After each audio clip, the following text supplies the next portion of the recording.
Hi, my name is Nicole Breazeale. I'm a faculty member in the Department of Community and Leadership Development. We're healthy at home here, cooking, and I want to introduce you to my youngest child. Hola, mi nombre es Alex. Yo tengo 7 años. Hello, my name is Alex. I am 7 years old. Alex is going to a bilingual school here in Lexington, so this is an opportunity for him to practice his Spanish. Hey Alex, can you tell us what we're going to start by making today? Cebolla empanadas. Ooh, what do they have in them? They have cheese, onions, and tarragon. Ooh, yum. All right, should we get started? Yes. But first, don't forget to wash your hands for 20 seconds in hot and soapy water. Make sure you disinfect and clean all work surfaces and tools, especially when working with raw meat.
Alex, what are we going to make next?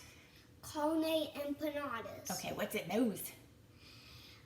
It is ground beef empanadas. Oh, and what is it with the ground beef? Onions. Yeah? Paprika. Uh-huh. Olives. Uh-huh. And cumin. Cumin. What about hard-boiled eggs? Oh, yeah. Yeah, and eggs. Yeah, you just made them. All right. Let's get started.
Is it good? Mm-hmm.